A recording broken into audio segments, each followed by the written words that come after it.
Okay, after having rushed you through these three styles, let us now move to, as I mentioned earlier, one of the most influential learning styles, or the inventory of learning styles, which was proposed by Fleming in 1992, and that is its VAK model or VAK model. Now this VAK model, as you can see on the screen, that is divided into three parts: the visual part, the auditory part, and kinesthetic part. Now visual part believes that there are certain learners who enjoy learning things, who learn things better when they see things. There are certain learners who learn better, learn faster, and they enjoy learning when they hear things, when they listen to things.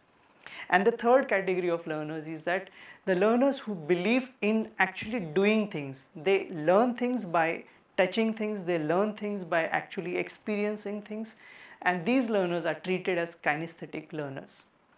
Now this has been one of the dominant styles which have influenced educators, their teaching techniques almost for 2 decades. And so it becomes important that we take into consideration these. However, before we take the next aspect of this, I would like you to pause the video and click on the following link to watch TEDx talk on learning styles and the importance of critical self-reflection by Tessia Marcis. Before we move on, let us take a pause and pause to this video and click on the following link to watch TEDx talk on learning styles and the importance of critical self-reflection. This talk was given by Tessia Marcis. I would like you to tell if you agree with Tessia Marcis' views. Also briefly justify your response. After doing so, you can resume the video. Now that you have done this activity, you must have noticed that even though learners have preferences, or they may have preferences, it does not ensure effective learning in all circumstances. So, what do we have take home from there? Hence, we as educators may design our teaching strategies in such a way that the learners are encouraged to use a range of learning styles.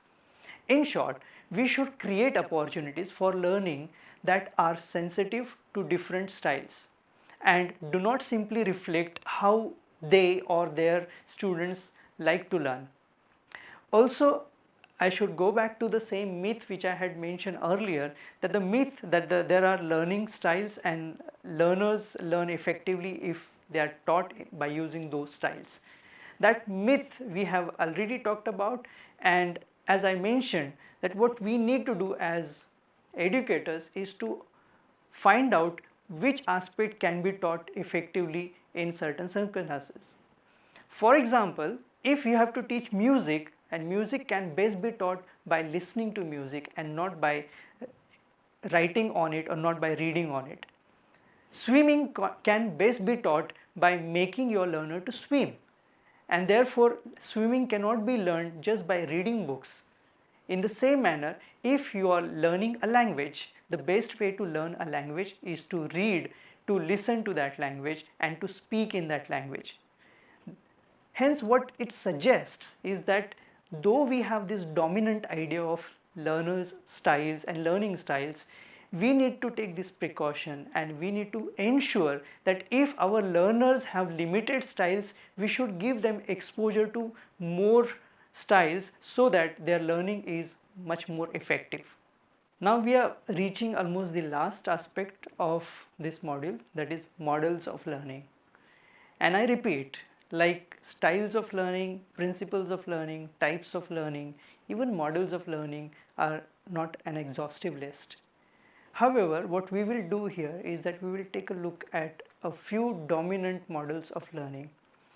In the 20th century, there are three very important models which dominated not only language studies but education in general, which includes the behaviorist model of learning, the cognitive model of learning, and the constructivist model of learning. Now, what these models have done is tremendous, and they have contributed a lot to our better understanding of learning process. Perhaps the most critical shift in education in the past 20 years that has been there is a move away from a conception of learner as a sponge towards an image of learner as an active constructor of meaning. The assumption has been that if teacher speaks clearly and students are motivated, learning will occur. If students do not learn, the logic goes, it is because they are not paying attention or they do not care. These ideas were grounded in a theory of learning that focused on behavior. Now, this behaviorist theory of learning believed that language or any aspect of learning can be done effectively if there is positive reinforcement. If you do not wish your learner to learn something, and this can be done through reward and punishment. Well, they believed that mind was a black box. It was an empty slate, what they use the term tabula rasa. However, the cognitivists opposed this idea of mind being a blank slate. They in fact believed that mind plays a very important role and learners are active and not just passive recipients of the knowledge in the process of learning.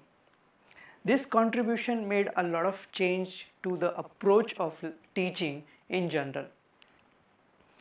Then came another significant contribution to this model of learning, which is known as a social constructivist approach.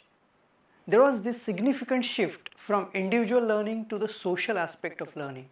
The theorists placed more emphasis on the critical role of social groups in development of understanding.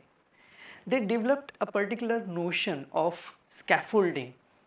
A learner can learn better if the learner is supported by the elders, by the surrounding.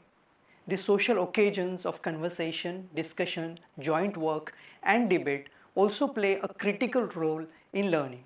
This cluster of theories dealing with the social aspect of learning is known by varying labels including social constructivism, socio-cultural theory or activity theory.